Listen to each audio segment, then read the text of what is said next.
We are here in the sunny streets of Woodlands, which is not actually a jungle, but just a pub in Coburg, outside of my normal realm. I'm very nervous. There's no safety of the studio. I'm out in the wild. And joining me in the wild, in the woodlands, in the jungles of North Melbourne, which is north of North Melbourne, in the suburb of Coburg, is Professor, who's not a professor, but I call her Professor, Sorcha Wilcox. Sorcha, welcome to the podcast. Thank you. Yes. Thanks for having me. Oh, you're most welcome. This has been a long time coming. This is episode something. I don't have my computer with me. I don't have my notes with me. This is completely fly-by-wire. We're having a drink. It's a wonderful Friday evening. Yeah, it's really nice.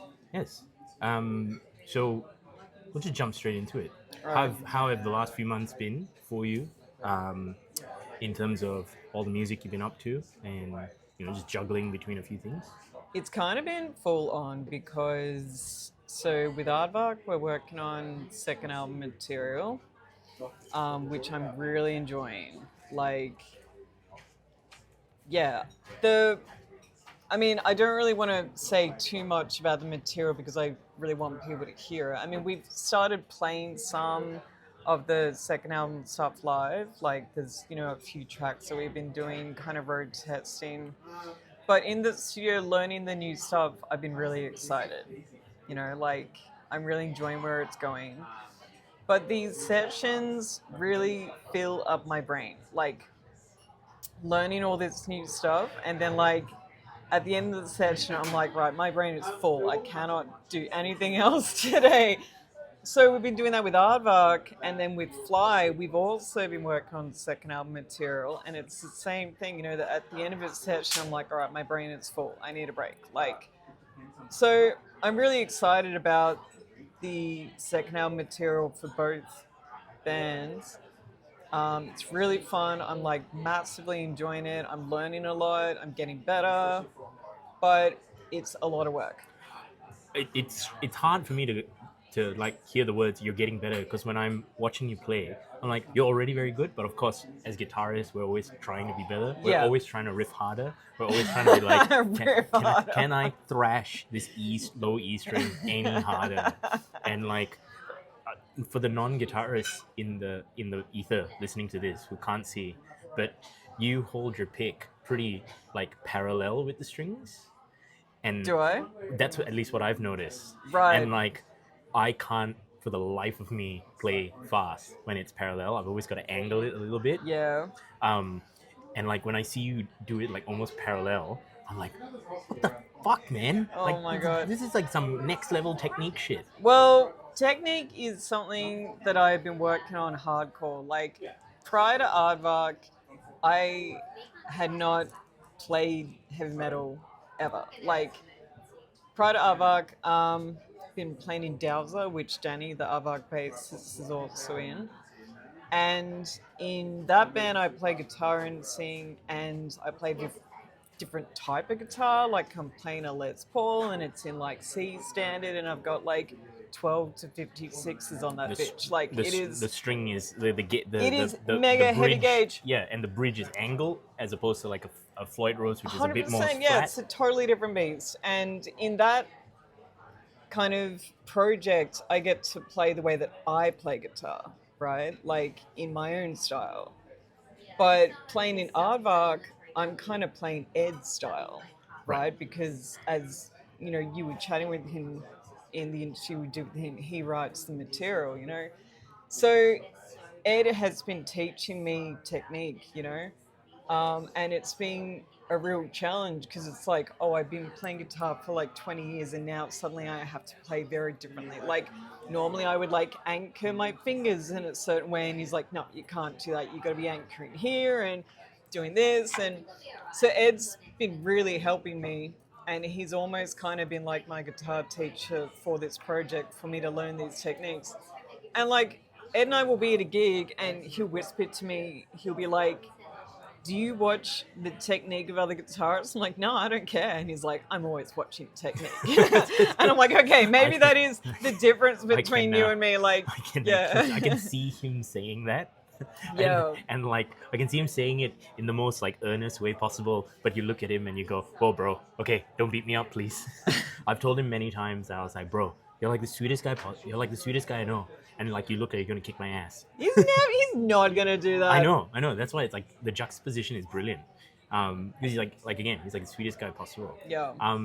But circling, to use corporate speak, circling back. And I don't like to necessarily do these things in a linear fashion.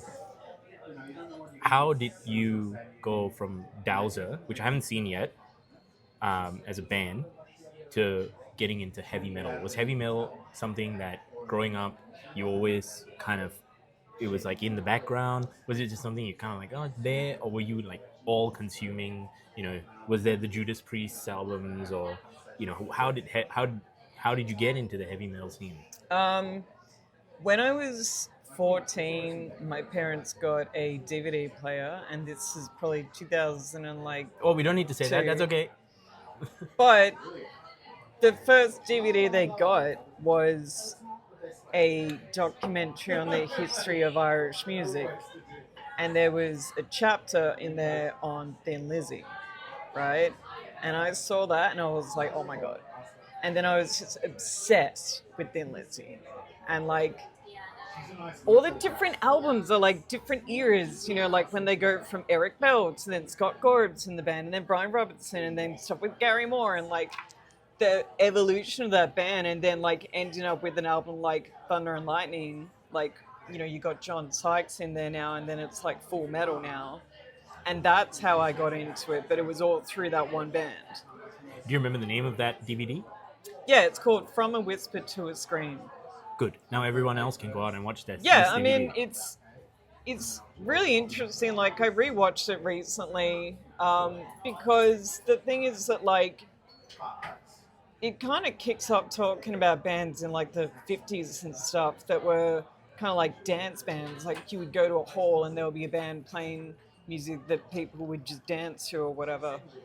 And like my mum, when she was a teenager, she saw the Black Eagles, which was Phil Lynot's first band, when he was very young. And she would go and see the Black Eagles and stuff. And my parents were not necessarily into Thin Lizzy themselves, but just my exposure to them through that one DVD, I was suddenly obsessed. So that's kind of how I got into heavy metal, like through that. And so then I would enjoy like Judas Priest and other bands like that. But like, I'm not a metalhead. Like, I listen to a lot of different styles of music. So coming into Aardvark, like, basically I had wanted to learn heavy metal because I was getting more into it. And then that was the opportunity to join a project to learn that style of guitar playing.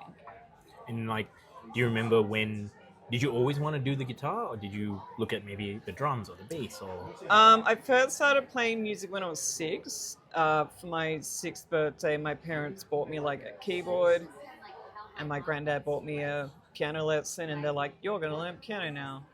And I played piano for 6 years, and then I played flute for a couple of years in high school, from like 12 to 14, and then 14 I was like, it's guitar time. So I've been playing it since then. And that just sort of crosses over with the DVD and the DVD player. Yeah, I was like, okay, I need a Les Paul copy that is, black with a white picker that looks exactly like Brian Robertson's. Yeah.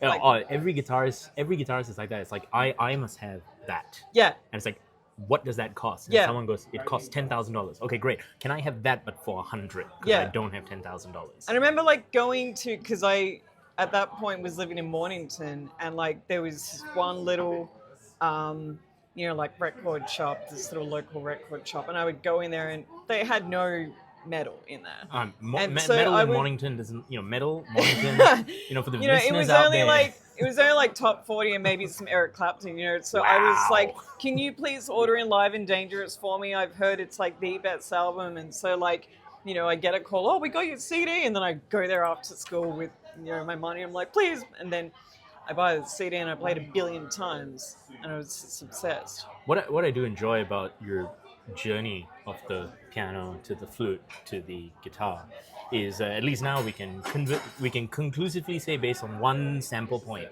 is that Irish upbringing is the same as Asian upbringing.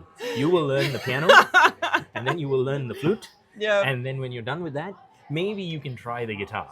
But we don't think you're gonna go very far with that, and you'll be back to the piano in no time. And then you go far with the guitar, and your parents are just like, "Damn, oh well, at least they're having fun." Yeah. You know. Yeah. So that's good to know because that's exactly the same trajectory. Really? It was piano. Like I wanted to play the guitar, and my parents were like, "Nope, it's piano first." And I learned piano for like from this like 6 to like 13 or 14. And then again 14, I was like, "It's guitar time." It's now is the time for all this. You know. Part of it, I think, is like when you're going to these music lessons and stuff, that stuff they're getting you to learn is boring as shit. Yes. Do you know what I mean? But the music that you're enjoying has nothing to do with what you're playing. So, of course, you want to play the music that you're enjoying. Like, if only they had been like, oh, maybe, you know, do you want to learn like the piano part to Freebird by Skinner? Maybe do that. Like, maybe that would have changed the trajectory. I was lucky that my piano teacher was like that. So she was like, I can see you're not interested in any of the classicals. Yeah. Right? Yeah. You're not interested in Turkish march. You're not interested in Paganini. So what are you interested in? And I just looked at it and I went, I want to learn how to play the Mario theme. And I want to learn how to play the Final Fantasy theme. Yeah. Because I am still a massive gamer. And so she comes the next week with the sheet music. Really? And then I was just like, oh, music is cool now. Yeah. Yeah. And then you go into like, you know, all the and I think it was through that and through the people around me that I was like getting into not necessarily heavy metal, but rock and like a lot of other genres. Yeah. Because like you, I'm not a metalhead. Yeah. I like it. I listen to quite a lot of it. Yeah. But I am always looking for something new. It's like, no. I need to go and listen to something else. Yeah. I need to go and like find this and what all this is basically packaging into. The question is, do you find that there's enough of that in Melbourne? That you can just go out anytime and be like, you know what, I'm going to go watch a shoegaze band. I'm going to go watch a stoner rock band. Or I'm going to pick a genre and I'll find it. Dude, in the past week and a bit, I've been to like 6 experimental jazz gigs. And then a couple of weeks ago, I went to this like harsh noise thing that was sick. And then tonight I'm going to see Child, who Danny, my partner, used to play in. Gonna go see them and then go see Spawn at the Tote afterwards. A bit of fun fact. Yeah. Danny was in Child. Yeah, he played bass with them for a few years. Yeah. So like, you know, but the Melbourne music scene is so incredibly vast. You know, I think it's more kind of like certain venues will put on certain types of nights or like genres, styles, etc. And so when you're more familiar with what's out there, then you know where to go to find certain styles.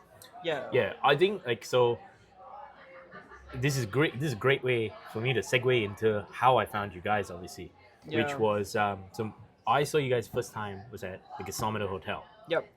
And it was one of the gigs where you were raising your money for Europe. Yeah. So you hadn't gotten to Europe yet. It was in November or December. And I was just like starting this journey of photography. And the only reason I knew to come to that gig was not because I knew Aardvark. It was not because I knew F.L.Y. It was not because I knew Reaper. It was because I knew Barbarian. Barbarian Rule. I fucking love them. I love them. Like, I can tell you where I was sitting when a friend of mine messaged me and said, come and watch this show tonight. Yeah. And it was a Saturday in 2018, and I was in the office, and I was doing work, and I had to like bust my ass to get this thing out. And I got this message, and I was like, oh, I don't know if I want to go. But the poster was like this dwarf. And I was like, this band is called Barbarian, and they have a dwarf poster that looks like it's from World of Warcraft. And I was like, okay, I was a big World of Warcraft fan. All right, fuck it, I'm going. And that's like, the rest is fucking history. Barbarian are so sick. They're so much fun. I love the outfits, like the songs. Like, they just, I love it. Every single time I tell someone, because people will see my Instagram stories. Yeah. And they'll be like, what the fuck are you watching? And I was like, I'm watching cinema. I'm watching cinema. You just don't get it. Yeah. This is The Departed. Yeah.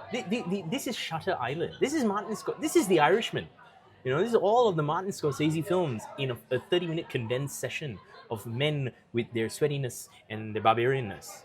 And every time a friend comes to watch Barbarian, they're like, bruh. It's a show. Oh. It's a show. And it's so like good. insane that we can get that show Yeah. for such an accessible price, such an accessible time, Yeah. such an accessible, like you can just almost reach out and grab it. But I remember, and that was how I found F.L.Y, Reaper, and Aardvark.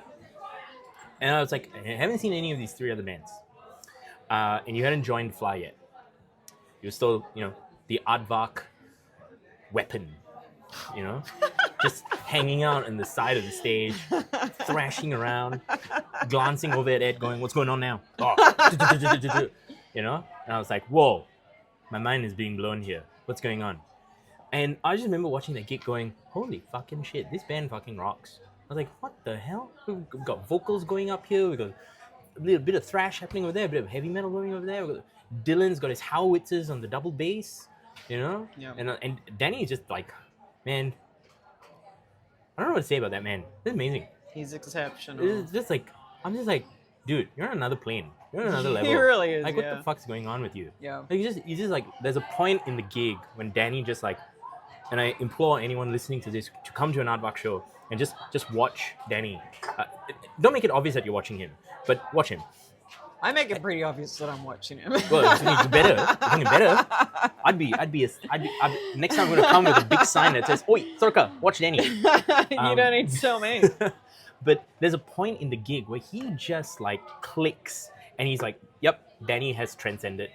He is now in another realm and he's just off." And it's a great thing to watch.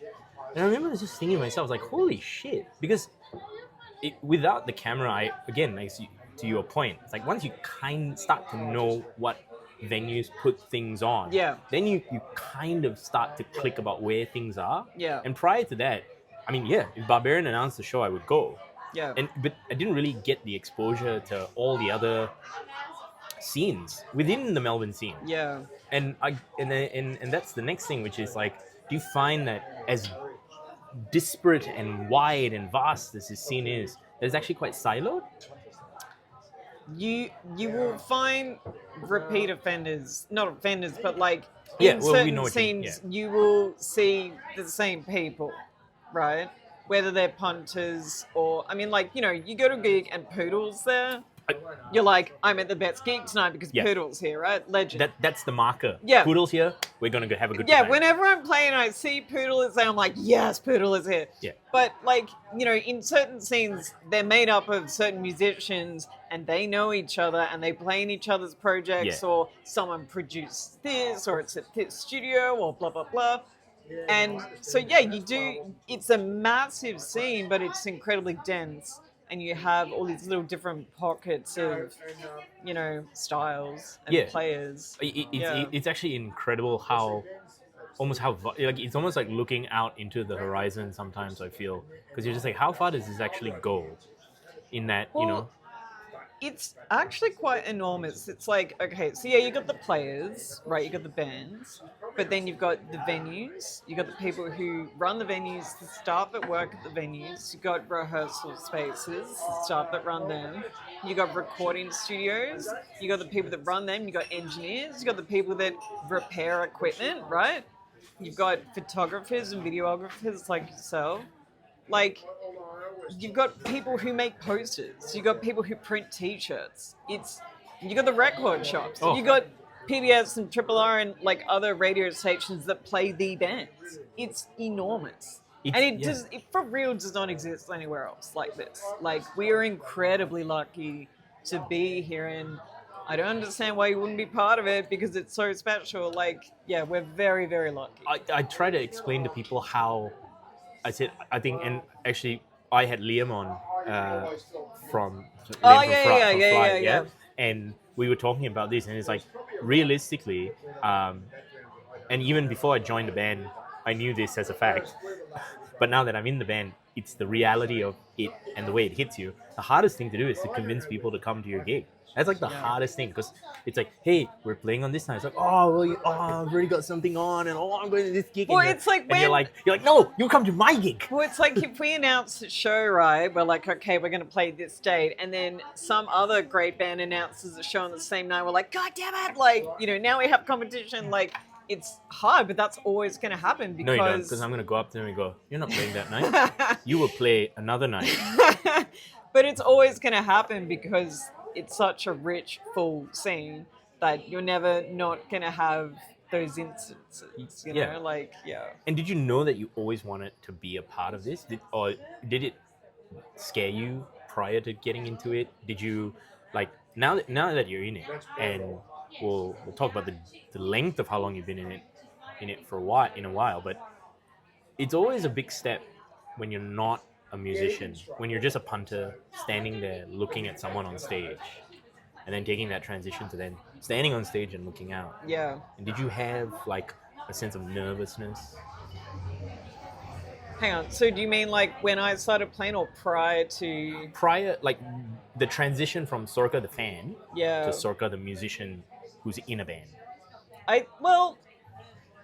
So because I kind of started going to gigs when I was like 17. Like we would sneak into the F.L.Y because I grew up in Warno, well, initially Frankston and then Warno, and like there's nothing down there, like nothing, like if you want to like see some cover bands, if you want to see some bands doing covers of Jesse's Girl, you go to Frankston, right, and go to Flanagan's or some shit, and some guys will probably start a fight, and that's the scene, but I don't like that scene, so we would have to get a bus to Frankston Station and then get the train all the way in the city, and then make our way to St Kilda to go to the F.L.Y because that's kind of the closest. Then eventually we would go north side and stuff for more like punk gigs or whatever.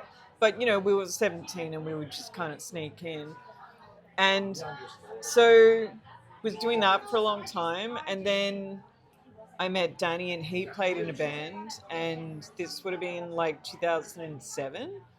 And so I would go to all his gigs and we would go to gigs together, but would always be like an accessory. So like if your like boyfriend played in a band and you went along, you were just an accessory to him. You were the merch person. You were helping. You were part of the band. No, you're just treated as an accessory. Oh. You're just kind of like, you don't really like this music. You're just here because your boyfriend's here. Do you know what I mean? Like, you're very dismissed. I understand. Now I understand. So then going to, his gigs, so he was playing his band called St. James, and he was playing the Ovals, who were very kind of psychedelic. And those guys were a lot nicer, and I was more included in that scene. And then there were a couple of gigs where I played bass on, they did like a cover of a Can song, and I played bass on it. So then, like, having hung around the musos for so many years, I'm like, I can do this. Like, why don't I do this? Like, I play guitar. Why can't I play the guitar? So, like, I would be having jams with friends and stuff, but it wasn't for quite a while until Danny and I and our friend Adam formed Dowser, and then I was in the gigging scene. But prior to that, I was just kind of an accessory to a guy who was in the scene. And I guess the simplest question is, if you know you're an accessory and eventually I want to do this, does that then make you go, no, fuck that, I can do this, and I completely just disagree with everyone's view of me being an accessory? And does that drive you? Yeah. I mean, like, Danny never treated me as an accessory, but a lot of the other guys did. And they kind of did that to the other girls as well. It was like, even if they would talk to me for 5 minutes, which was rare, and I'd be like, oh yeah, I play guitar, there was never any interest in that because you were not seen as someone who could be a musician. You were just purely an accessory, So Yeah, but I was like, but I can do this. Like, this would be really fun. But then I was quite anxious about doing it. And so the only people that I could really play with to kind of get over that anxiety was Danny and Adam, who Adam is like my oldest friend. So, then when we started gigging, I'm like, this is actually like, yeah, I can do this. Yeah. Do you find like all the prejudice melts away? Not necessarily completely, but it melts away the moment people go, yeah, the music's good. Does that matter? There were a lot of comments playing in Dalsa, and then I also played in another band called La Bronco, which was a two-piece, me and my friend Laura. And there were a lot of comments from gigs with both bands from guys that were like, oh, I didn't think you would play like that, or like, you play really well for a girl, or I've never seen a girl play a Les Paul, or like, What? I didn't expect. That comment doesn't even make sense. I know, or like, I didn't expect you girls to sound like that. So what the fuck? What are we supposed to sound The like? two guitar companies majorly sold here. Gibson's and Les Paul. What else are you gonna play? A lot of ridiculous comments, basically, like a lot, for real. Let the But- let the record state that I am just flinching my face in like horror. It's just like I know, but it is quite different now. This is like 10 years ago.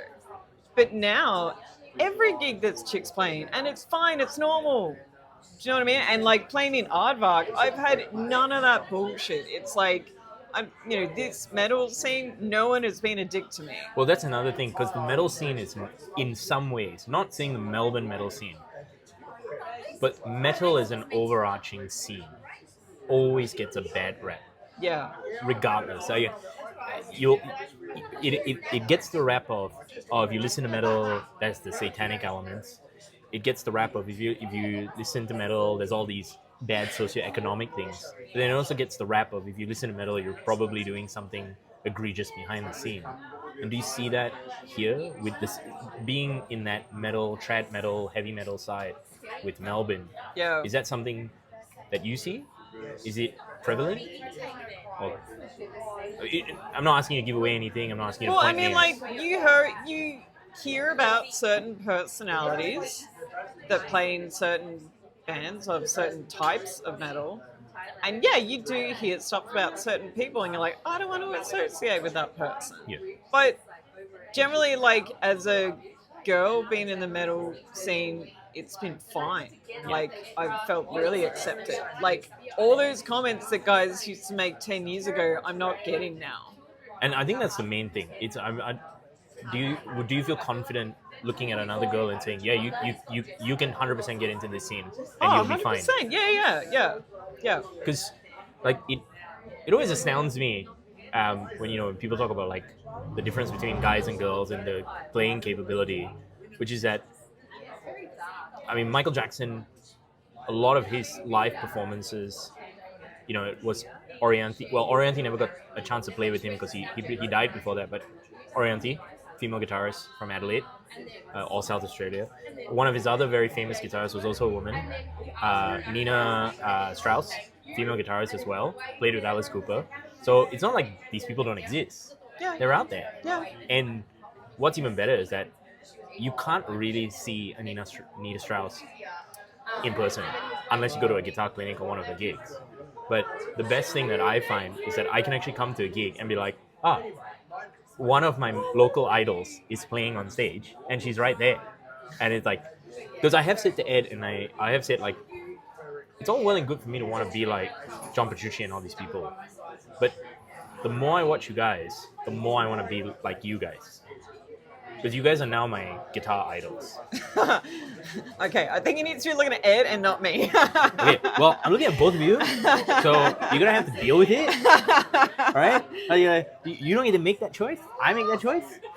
And it's not just the two of you. Liam and Wyatt, and there's so many guitarists that like I look at and I'm just like, man, I wish I could play like that. And of course, it drives the level of practice and everything. Yeah. But I think the best part is that you can just go and you can just have fun. It's been such a great scene for me personally.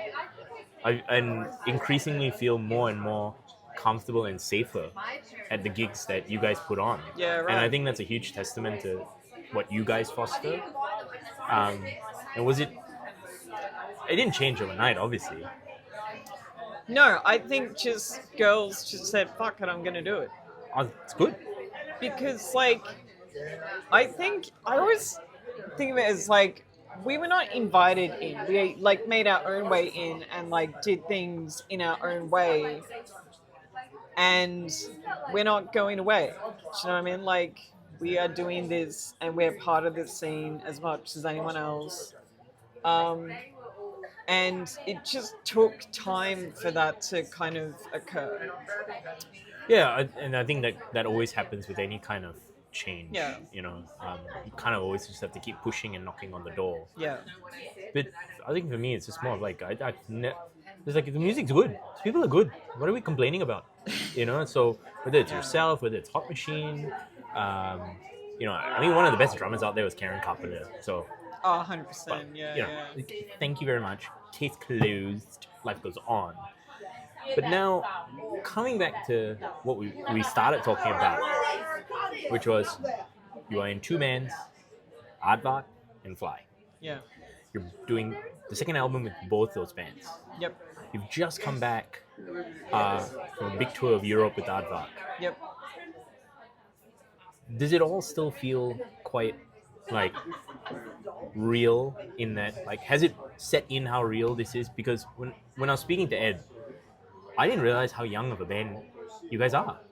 Oh yeah, I heard you guys talking I about was that. like Yeah, completely shocked because the struggle for a band is to get people through the door, and you don't have that problem. You announce a show, and you like. I can say no. Aardvark announce a show. They're getting people through the door. People are going to go. Yeah. And I think you do that very well. I think with Aardvark we got incredibly lucky. Like this doesn't just happen. Do you know what I mean? Like in other bands have been in like, yeah, we're playing all those midweek gigs, and you know, if you can get 20 people to a gig, you're like, well, we got 20 people. Like Aardvark, we just got extremely lucky that whatever we did resonated with people. They really liked it, and it just took off. But like that is not always the case, and like Danny, Dylan and myself have played in those other bands for years where that does not happen. Do you know what I mean? Like Aardvark, we just got incredibly lucky. Like there's just something about it. Maybe it's because it's that trad heavy metal thing. Maybe people wanted it. I don't know, but like it's not always like that. No, it's not. It's not because Yeah. you do speak to musicians and they're like, oh wow, you know, we've been playing for 20 years, and you're like, what? And you're not bigger than this? Yeah. I remember speaking to a band. They play regularly up in Northcote. And I listened to one of their songs, one of their singles, and I was like, holy shit, this is the kind of radio-friendly rock and roll single that propels bands. And I was just like, why hasn't this happened? It's ridiculous, you know? And it just racks my brain. But if you had to put your finger on one thing, if you had to choose one thing about Aardvark that has contributed to that luck, because I do think a lot of luck is creating your own luck, what would you pick? I think we're playing a style that people already like. For real, like Yeah. Oh, no, I'm with you. Like I'm with you. people love Judas Priest, Accept, Tank, all these kinds of bands. And then when a band comes along and is doing this very 80s kind of sound, and then like the whole look of all the stuff kind of is in that vein, it's exciting because it's like, yes, I already love this style of music, and now there's a band doing it and I can go and see them on Saturday night.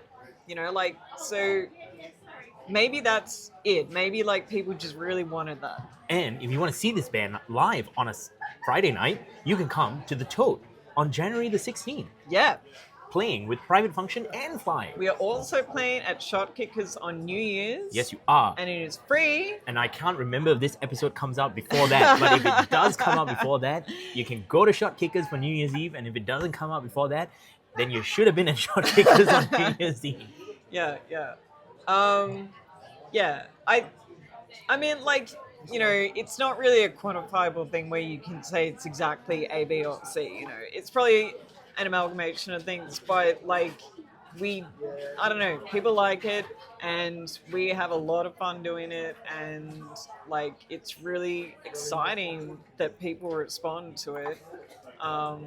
So we're gonna keep doing it. I think that's the most important thing, because it's like every week I have to listen to some rant about the Melbourne music scene, and I will see people like I think one of the things that my friends and I have talked about recently is how a band can announce, and I'm talking, this is like a major act, right? Someone like Deftones can announce a gig.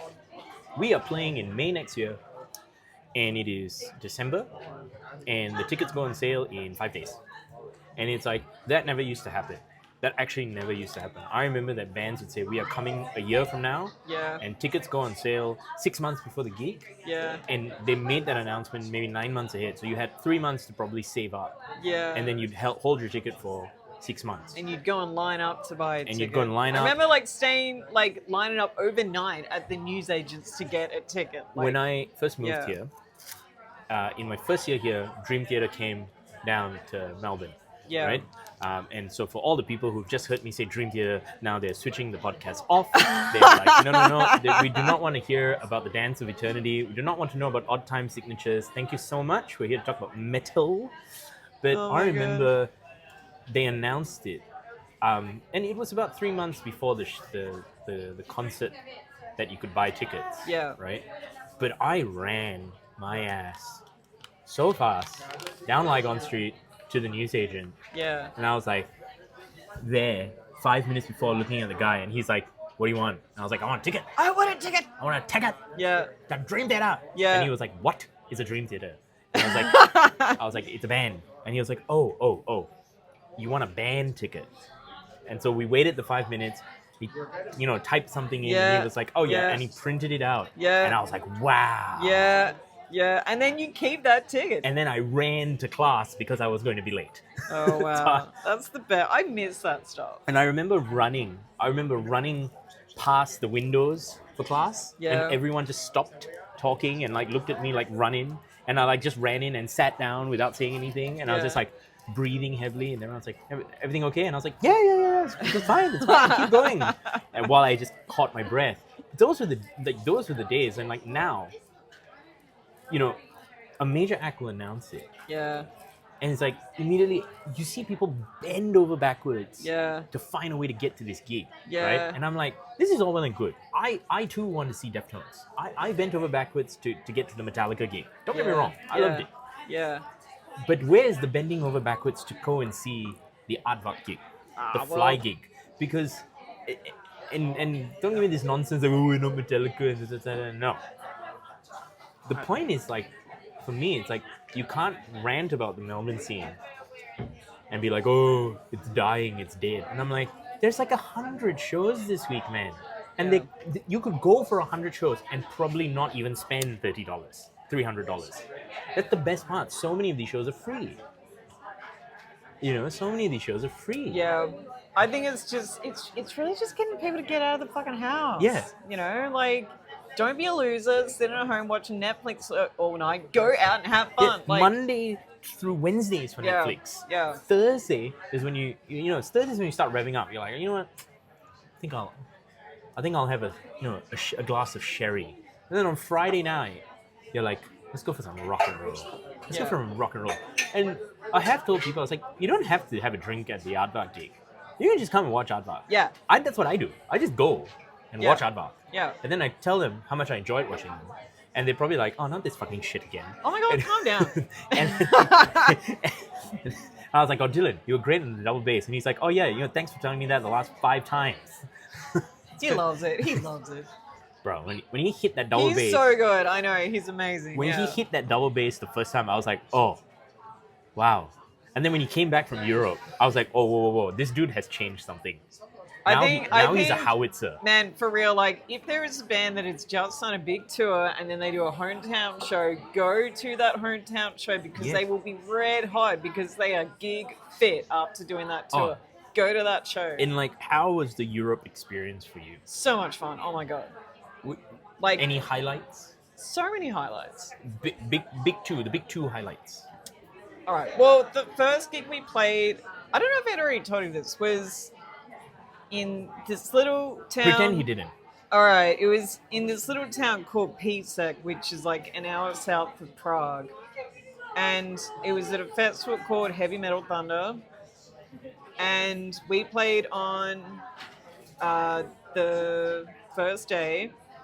And we had a really good time slot. I think we're on at like 7 or something. And like, people knew who we were. Like, people were like, oh, fuck. I'm like, what the fuck? We're just some tiny little band from Melbourne. There's like 800 people or something.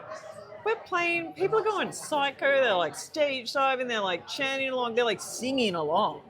And I'm like, I don't know any of you. Like, I'm in a different country. Who are you? How do you even know us? It was like, that was wild. Because I was like, hang on. But also that festival, I was like, where did all these metalheads come from? There's like people in like huge RVs and stuff with like signs that say like metal forever. And they just like cruise around Europe going to all these festivals. And I'm there like, what the fuck? We do not have anything like this. No. And this is probably my biggest gripe, which is, so obviously one of the last gigs I saw you guys at was at the Bendy. Yeah. And you played with the Breaks and Leatherman. Yeah. And it was like this gig where you're taking a bit of a break. And Jake is the guitarist in Leatherman. And I was By the way, Leatherman, one of my favorite bands in Melbourne. Oh, they're so I good. love So Leatherman. good. Yeah. Like Annabelle is just like She's a fucking queen of the stage. I love her. Yeah. Like just next level. I love that band. And lovely people. I was talking to a friend of mine the other day, and he was talking about this band Clown. And I was like, oh, okay, I'll check him out. I just Google, and I said, no, I haven't seen Clown. So it's like, oh, that name seems very familiar. In fact, those two names seem very familiar. Yeah. And I went, oh, I know the guy from Clowns. He's like, oh, how? I said, he's the guitarist in Leatherman. And he's the drummer from Clowns is the guitarist in Leatherman.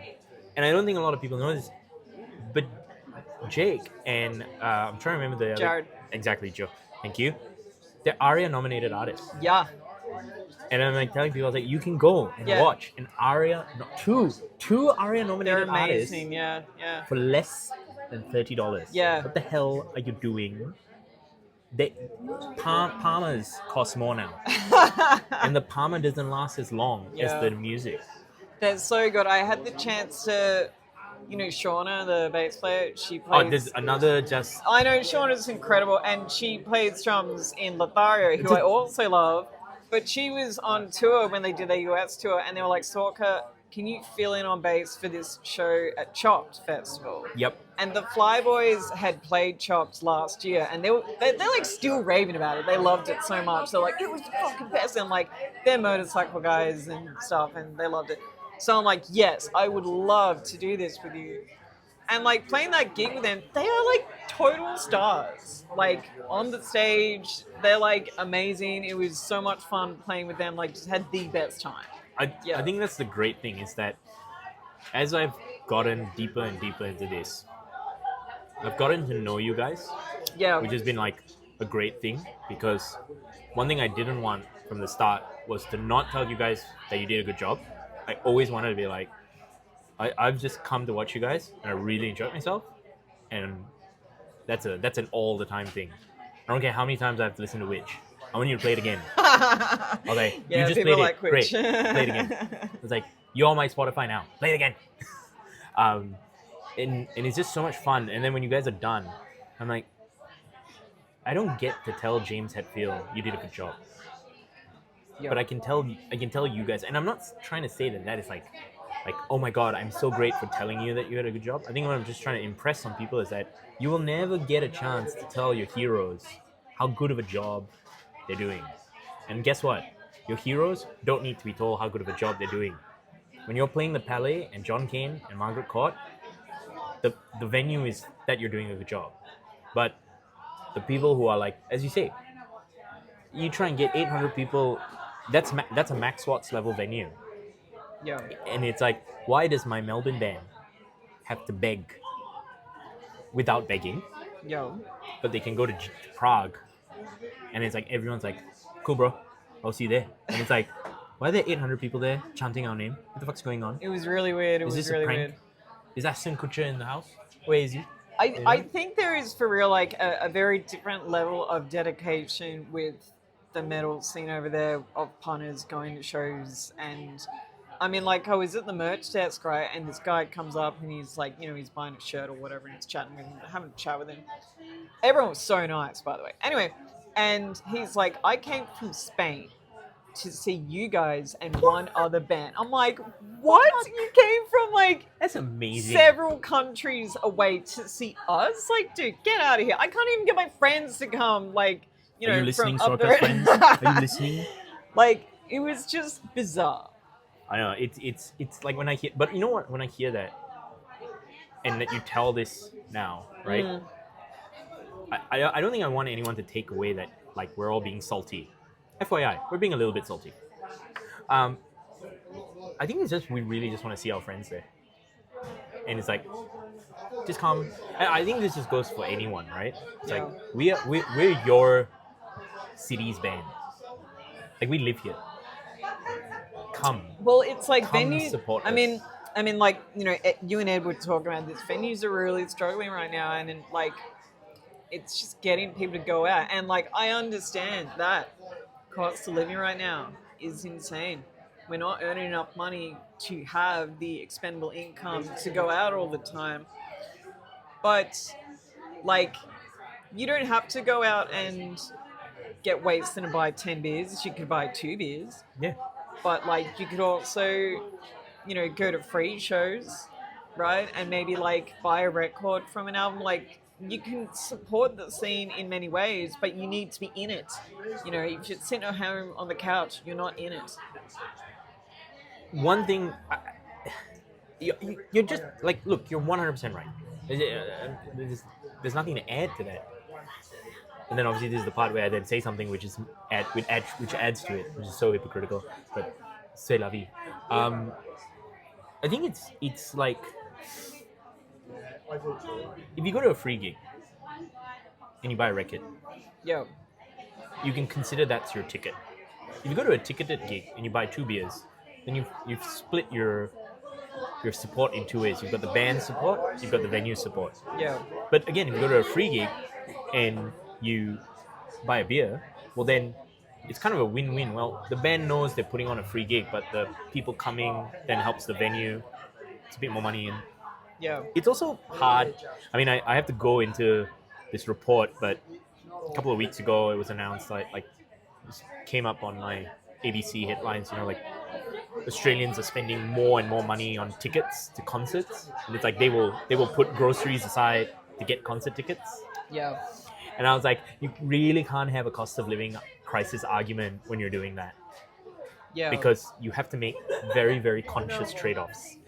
I would love to go for the Linkin Park concert, but I'm choosing to go for the Dream Theater concert, not the Linkin Park one, and not the Deftones one. And I'm like, it's the risk. I can't go for this Deftones one, but what I can do is I can go for all these free shows in between that. I can go for all these $10 shows, and that's less of a trade-off. That's one less coffee or one less beer. And you know, you have the alcohol tax where you're paying $15 for a pint, at least in Melbourne. Yeah. And I was like, yeah, but you can get a ticket for less. You can actually get a ticket for like $10 to $14 with the service charge in. So it's there. Yeah. You're a part of it. You being in F.L.Y, being in Aardvark. You know, I don't know when the next Dowser gig is happening, but when it is, I will be there. It's like, it's there. It's there. People just have to walk through the door. You know, and I guess maybe that's what this whole little thing is about. It's like talking to you guys, figuring out like how deep the rabbit hole goes, and then telling people, it's like, come, I promise you, you will have fun. You will have fun. And you'll be surprised how much fun you had for such little an investment. And you get to meet lovely people like yourself, Ed, Danny, Dylan, Wyatt, Willie, Willie J, Callum, Seb, Sasha, Jess, and Brittany, and all the different people, the McGregor brothers from Wombat. Yeah. Crazy kids. Love Yeah, them. yeah. Fucking fantastic. But yeah, and like, I mean, obviously, thank you obviously for coming on and like talking. You know, It's cool. It's been fun. Yeah. yeah, no, that's good. That's the most important thing. And like, I'm sure we could gas bag forever, but that is not tonight. That is to be left for another day. So a little bit of a different podcast today than the usual sitting in a studio, chilling, maxing, relaxing, you know? Yeah. Today we're out in the Woodlands. And so, Sorcha, thank you very much. Thanks so much. We're gonna stop now because this is now weird. Nah, it's not weird. I didn't notice it getting weird. Nah, I just want to throw that out there. All right.